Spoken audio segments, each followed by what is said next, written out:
नमस्कार, मैं हूं रवि रंजन। आप देख रहे हैं लाइव बिहार। इस समय बिहार विधानमंडल का बजट सत्र चल रहा है और हर रोज विधानसभा के भीतर पक्ष और विपक्ष के बीच तीखी नोक-झोंक देखने को मिल रही है। लेकिन हैरानी की बात है कि विपक्ष जिस तरह से सुस्त और पस्त दिख रहा है और जिस तरह से सत्ता पक्ष ही लग रहा है कि सवाल और जवाब दोनों ही सत्ता पक्ष की तरफ से हो रहा है, तो क्या विपक्ष एकदम खत्म हो चुका है? क्या बिहार में विपक्ष नाम मात्र का रह गया है? और विपक्ष अगर है तो वो कुछ करता क्यों नहीं? इस संदर्भ में बातचीत करने के लिए हमारे साथ हैं वरिष्ठ पत्रकार प्रवीण बागी जी, और हम बातचीत कर रहे हैं कि बिहार विधानमंडल का बजट सत्र जो चल रहा है उसके बारे में जो तस्वीरें जो निकल कर आ रही हैं। आप देख रहे हैं कि कई बार तो सत्ता पक्ष के विधायक ही एक दूसरे पर वार कर रहे हैं और विपक्ष जो है चुपचाप बैठकर देख रहा है। ये स्थिति क्यों बनी हुई है? ये स्थिति इसलिए बनी हुई है क्योंकि विपक्ष अपना प्रभाव दिखलाने में, अपना असर दिखलाने में, अपने अस्तित्व का बोध कराने में नाकाम रहा है। तो कोई भी जगह खाली नहीं रहती, वैक्यूम नहीं होता है, वो नेचुरल तरीके से अपने आप वो जगह भर जाती है। तो जब विपक्ष जो है वो खामोश हो गया है तो सत्ता पक्ष ने विपक्ष की भूमिका अख्तियार कर ली है और सत्ता पक्ष में ऐसे विधायकों की एक तादाद हो गई है अच्छी खासी, जो लगातार सवाल पूछ रहे हैं, हर दिन सवाल पूछ रहे हैं और सरकार को मुश्किल में डाल रहे हैं। जवाब देने में मंत्रियों के पसीने छूट रहे हैं। कई बार तो विधानसभा अध्यक्ष डॉक्टर प्रेम कुमार को हस्तक्षेप करना पड़ रहा है और वो मंत्रियों के बचाव में आगे आ रहे हैं। तो ये स्थिति कई संकेत देती है। अगर विपक्ष मुखर होता और वो सवाल खड़े करता तो शायद सत्ता पक्ष की ओर से सवाल नहीं आता, क्योंकि जब विपक्ष सवाल करेगा और तीखे वार करेगा सरकार पर तो सत्ता पक्ष के सभी विधायक एक हो जाएंगे। मगर चूंकि विपक्ष बिखरा हुआ है, हालांकि ऐसा नहीं आप कह सकते कि विपक्ष बिल्कुल निष्क्रिय है, विपक्ष सक्रिय है, सिर्फ फोटो सेशन कराने। अच्छा, मुद्दे उनके अलग हैं। वो जो जनता के सवाल हैं उस पर बहस नहीं हो रही, उस पर बहस नहीं कर रहे। वो तख्तियां लेकर के विधानसभा के प्रवेश द्वार पर खड़े होकर फोटो सेशन करा रहे हैं और सदन के अंदर कोई मुद्दे वैसे उठा नहीं रहे। जैसे अभी नीट छात्रा का मामला था जो जिसकी संदिग्ध मौत हो गई, तो वो बहुत उबाल था उसमें युवा वर्ग को लेकर के, युवा वर्ग में उस मसले को लेकर के, मगर विपक्ष ने उस सवाल को उठाना वाजिब नहीं समझा। जिस पुरजोर तरीके से उठाना चाहिए था, जिस तरह से अड़ना चाहिए था उस मुद्दे पर, वो नहीं अड़ा। उसके बाद भी कई घटनाएं हुई, लड़कियों की हत्याएं हो रही हैं, संदिग्ध मौतें हो रही हैं, कारण का पता नहीं चल रहा है, SIT फेल हो गई नीट छात्रा कांड में। तो ये सब मसले ऐसे हैं जिससे राज्य की विधि व्यवस्था पर गंभीर सवाल खड़े होते हैं, मगर विपक्ष पता नहीं क्यों खामोश है। तो तेजस्वी यादव ने तो कह दिया है कि 6 महीने का समय दे रहे हैं, उसके बाद हम बात करेंगे। वो एक अलग मसला है। तेजस्वी यादव सदन से नदारद हैं, एक दिन 2 दिन आए, उसके बाद फिर वो गायब हैं। वो केस मुकदमे में इतने परेशान हैं कि पटना दिल्ली करते रहते, तो उनको समय नहीं मिल पाता है कि सदन के अंदर वो रहें। तो उनकी अनुपस्थिति से भी विपक्ष हतोत्साहित है। अगर वो रहते सदन में और वो सरकार के खिलाफ कुछ बोलते रहते तो विपक्षी सदस्यों का मनोबल थोड़ा सा हाई होता। मगर चूंकि तेजस्वी प्रसाद यादव खुद अस्त व्यस्त हो गए हैं, तो इसलिए उसका असर पूरे विपक्ष पर दिख रहा है और उनकी संख्या भी कम हो गई है।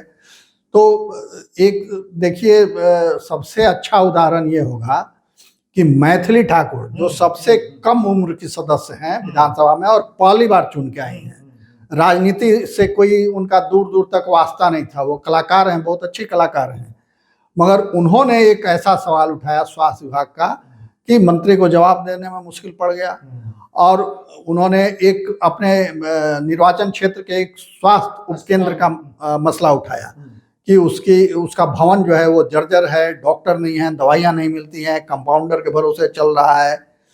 तो मंत्री ने जवाब दिया कि नहीं साहब, ये बहुत अच्छी स्थिति में है, डॉक्टर भी हैं, हाँ मरम्मत थोड़ा बहुत करने की जरूरत है, वो प्रस्ताव है और वहाँ डॉक्टर वगैरह सब हैं। तो उन्होंने तुरंत फोटो दिखला दिया, वीडियो दिखलाया कि देखिए ये हालत है, ये सिर्फ मरम्मत से नहीं होगा, उसका पूरा नवनिर्माण करना पड़ेगा।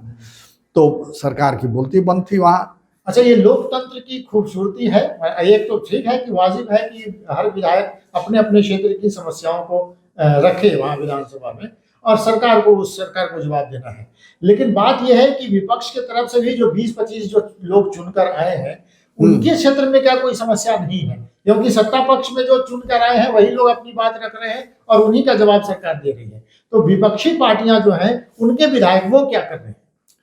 वो फोटो सेशन करा रहे हैं, फोटो सेशन में व्यस्त हैं वो, और अनमने से हैं। सदन के अंदर भी वो अनमने से दिखते हैं, कोई बहुत उनकी रुचि नहीं होती है। कुछ एक विधायक जरूर हैं, जैसे भाई वीरेंद्र, तो भाई वीरेंद्र जरूर मुखर रहते हैं, हर मसले पर बोलते हैं, खड़े होते हैं, सवाल भी पूछते हैं। अभी आर्सेनिक पानी में आर्सेनिक मिले होने का मामला उन्होंने अपने क्षेत्र का मामला उठाया और उस पर सरकार को अच्छे से घेरा।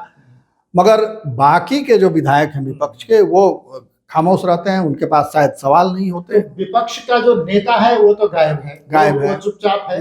लेकिन विधान परिषद में राबड़ी देवी ने मोर्चा संभाल के रखा है। पिछले 2 दिनों से राबड़ी देवी ज्यादा मुखर दिख रही है। एक तो कानून व्यवस्था के सवाल पर उन्होंने उनकी झड़प सरकार से हुई, सीधे मुख्यमंत्री नीतीश कुमार से हुई। लेकिन नीतीश कुमार ने जो कह दिया कि ये लड़की, इसको कुछ नहीं आता है और इसने कोई काम नहीं किया है, सवाल ये हो गया कि इन्होंने लड़की क्यों कहा, और ये उप मुख्यमंत्री का, पूर्व मुख्यमंत्री का ये अपमान है।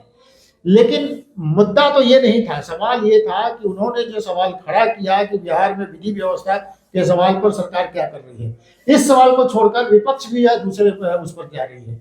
आपको लगता है कि ये जो है लोकतंत्र की खूबसूरती की बात कि सब लोग अपनी समस्या रखें और उस सरकार जवाब दे, लेकिन यहाँ तो बात दूसरी ही कुछ हो रही है।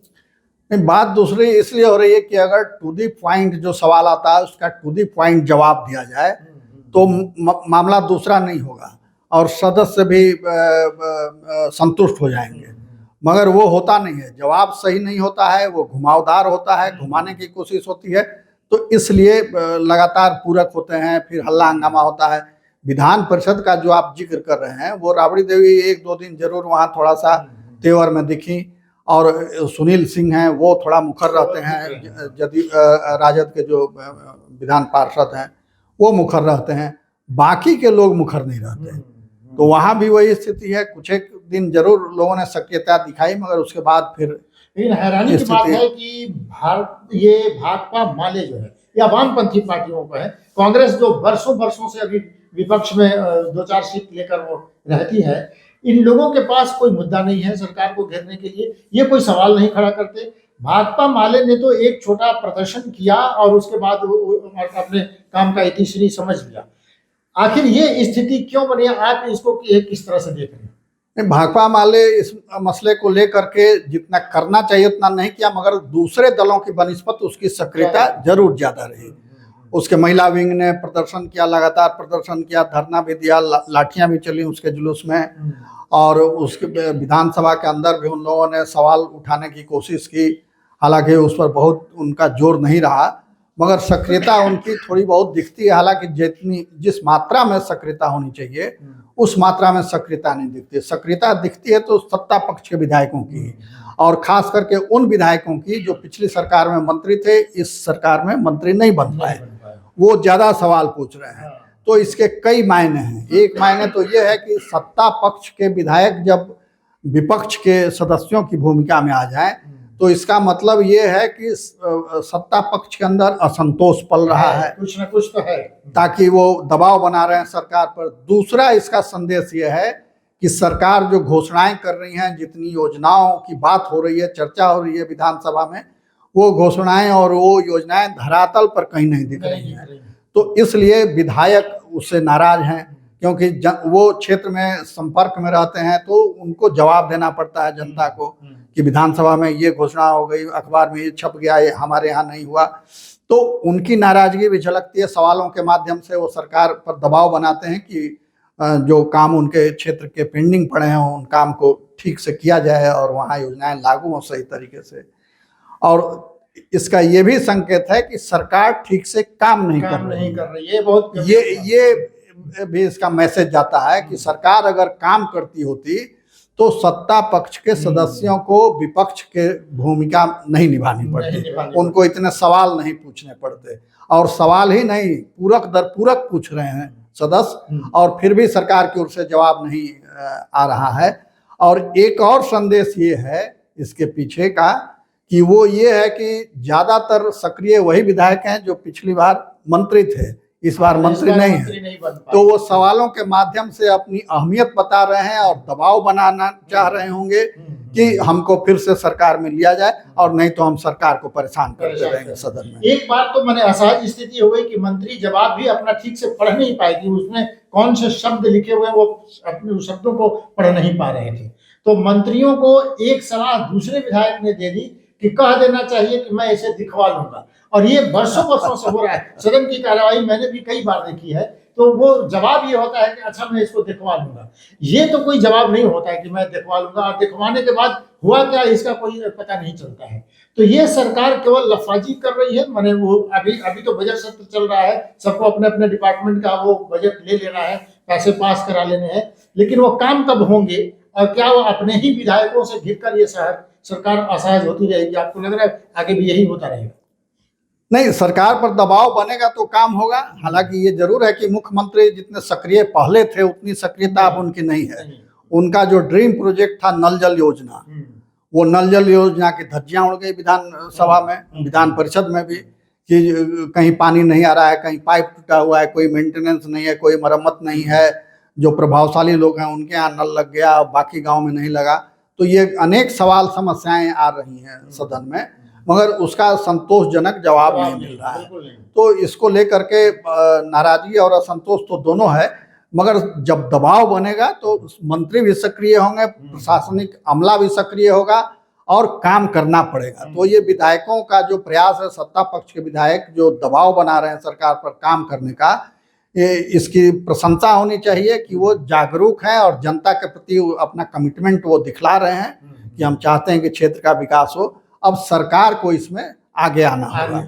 लेकिन एक जो महत्वपूर्ण सवाल है, पिछले दिनों मुख्यमंत्री नीतीश कुमार की पहल पर, मैंने ये वर्षों, मैंने एक दशक हो गया उसको, कि कोचिंग नीति बनाई गई और स्पेशली विधानसभा में इस पर कई दिनों तक बहस हुई, कोचिंग नीति बनी, लेकिन कोचिंग का हाल जो है वो है। अब ये सरकार बना रही है कि हॉस्टल को ये नियम फॉलो करना पड़ेगा, लेकिन वो केवल नियम बनते हैं और वो फॉलो होते नहीं हैं। इसी तरह से सुशील मोदी जब डिप्टी सीएम थे, बिहार के 1900 नलकूपों और ये जो लघु सिंचाई योजना के जो है उनको सब दुरुस्त करने की बात हुई। कल विजय चौधरी कह रहे हैं कि अब हम लोग इसमें, तो ये क्या केवल यही इसी तरह का जवाब है कि अब करेंगे, आगे करेंगे और ऐसे होते रहेगा, जनता के सवाल अपनी जगह पर खड़े रहेंगे? नहीं, ये तो जरूर है कि देखिए लगातार प्रदेश की आबादी बढ़ रही है, लोगों की उम्मीद बढ़ रही है, उस हिसाब से सरकार काम नहीं कर पा रही है। सरकार काम कर रही है, काफी विकास का काम हुआ है बिहार में, ऐसा नहीं है कि सरकार ने कुछ नहीं किया, सरकार ने काफी काम किया, मगर लोगों की जितनी उम्मीद है उसके मुकाबले काम कम हुआ है और आंकड़ेबाजी थोड़ी ज्यादा हो रही है, धरातल पर काम थोड़ा कम हो रहा है, जो हो रहा है उसमें गुणवत्ता की कमी है। तो इन सब चीजों पर ध्यान देना होगा, और मंत्री अगर सक्रिय रहेंगे तो उनका विभाग चुस्त दुरुस्त बना रहेगा। तो इसमें मंत्रियों की ज़्यादा निगरानी की जरूरत है, और चूंकि मुख्यमंत्री उतना समय नहीं दे पा रहे हैं स्वास्थ्य कारणों से, तो इसलिए भी ये ढिलाई दिखती है। एक गंभीर सवाल, अभी प्रवीण बागी जी ने कहा कि मुख्यमंत्री बहुत पूरी तरह से स्वस्थ नहीं है और इसलिए विभागों पर वो ध्यान नहीं दे पा रहे। यही मुख्यमंत्री हैं कि पहले एक एक विभाग की हर फाइल वो खुद देखा करते थे। आजकल वो स्थिति नहीं है, लेकिन फिर भी दो सक्रिय डिप्टी सीएम है, तो ये स्थिति क्यों बनी हुई? देखिए, मुख्यमंत्री का असर कुछ अलग है और डिप्टी सीएम का असर कुछ अलग है। उनकी बातों को उतनी गंभीरता से अब मंत्री कितना लेते हैं नहीं लेते हैं ये तो देखना पड़ेगा, मगर मुख्यमंत्री जो कहते थे वो अंतिम होता था, उनकी बात सभी लोग मानते थे। अब वो नहीं ऐसा कर पा रहे हैं, जिसके चलते ये ढिलाई दिख रही है। अगर वो फिर से एक बार सक्रिय हो जाएं, स्वस्थ हो जाएं, तो ये काम फिर से गति पकड़ेगा और काम तेजी से होगा। आपको याद होगा कि विधि व्यवस्था को लेकर के कितनी घोषणाएं हुई, अपराधियों के खिलाफ कितनी घोषणाएं हुई, गृह विभाग सम्राट चौधरी के जिम्मे। बिल्कुल, और हालांकि अपराधियों के खिलाफ पुलिस ने कठोर कार्रवाई भी की। पहले जहां पुलिस रोज पीटने की खबर आती थी कि पुलिस यहाँ से पिट गई, वहां हथियार छीन लिया, वहां उसके ऊपर गाड़ी चढ़ा दिया, अब सीन उल्टा है। अब पुलिस खदेड़ रही है, अपराधी भाग रहे हैं, उनको गोली भी मारा जा रहा है और गिरफ्तारियां भी हो रही हैं, मगर उसका कोई असर नहीं दिख रहा है। अपराध कम हो गए, अपराधी भयभीत हो गए, ऐसा नहीं दिख रहा है। अपराध उसी गति से हो रहे हैं, अपराधियों पर कार्रवाई भी हो रही है, मगर अपराध कम नहीं हो रहे। ये चिंता की बात है और इस पर विवेचना इसकी होनी चाहिए कि आखिर ऐसा क्यों है कि अपराध कम नहीं हो रहे। इकबाल, पुलिस का भी इकबाल खत्म हो गया है और ऐसा लग रहा है। तो जो ये दावे किए जा रहे थे कि गृह विभाग भारतीय जनता पार्टी के पास आ जाएगा तो योगी मॉडल इस राज्य में काम करेगा और अपराधियों पर अंकुश लगाया जाएगा, लेकिन दिन पर दिन अपराध बढ़ते जा रहे हैं। तो ऐसा लग रहा है कि अपराधियों पर कोई नियंत्रण सरकार का नहीं है। इसमें आगे क्या कोई संभावना आपको दिख रही है? नहीं, देखिए, पुलिस ने अपनी ओर से कोशिश की। यूपी का मॉडल जो आप कह रहे हैं आप, तो यूपी में भी सरकार ने कार्रवाई की, वहां भी हाफ एनकाउंटर का वर्ड एक चला कि लंगड़ा करो अपराधियों को, और लंगड़ा किया भी जा रहा है, मगर अपराध वहां भी कम नहीं हो रहे हैं। रोज यूपी में अपराध से भरे पड़े रहते हैं अखबार और चैनल। रोज घटनाएं हो रही हैं, कहीं मारपीट हो रहा है, कहीं दंगा हो रहा है, कहीं हत्या हो रही है, कहीं लूट हो रहा है, सब कुछ हो रहा है। तो ये जो हमारी जो व्यवस्था बनी हुई है उसमें अपराधियों को खाद पानी मिलता है। ये देखिए कि कितनी उल्टी व्यवस्था है। पुलिस पर खर्च हो रहा है, पुलिस दौड़ती है, अपराधियों को गोली मारती है, फिर उसको टांग के हॉस्पिटल में पहुंचाती है।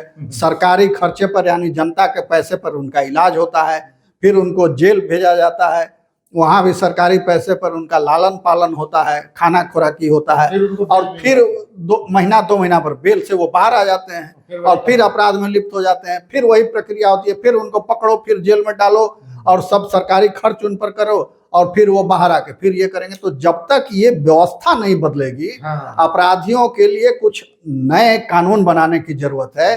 जैसे जो कोई नरभक्षी पशु हो जाता है तो उसको गोली मार दिया जाता है। तो जब अपराधी नरभक्षी हो जाएं, आदतन अपराधी जो हैं, जिनका वही पेशा है, वो छूटेंगे और फिर अपराध करेंगे, फिर जेल जाएंगे, फिर आके अपराध करेंगे जेल में। अब क्या, पहले भी ऐसा होता था, जेल के अंदर बैठे बैठे अपराध कर रहे हैं, अपने गिरोह का संचालन कर रहे हैं।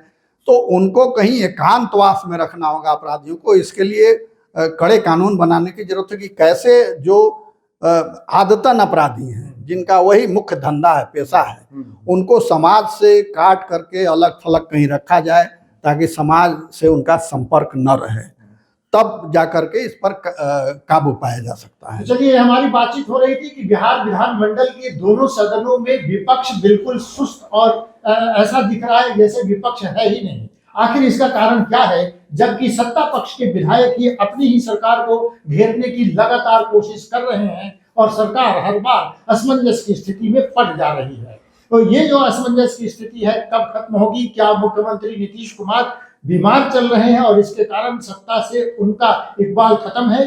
क्या पुलिस का इकबाल अपराधियों पर से खत्म हो गया है? ये सब सवाल ऐसे बने हुए हैं जिस पर हमारी नजर है कि विधानमंडल में क्या कुछ हो रहा है, और ज्यादा ताजा अपडेट जो आएंगे हम आप तक पहुंचाते रहेंगे। तब तक बने रहिए हमारे साथ, देखते रहिए लाइव बिहार। नमस्कार।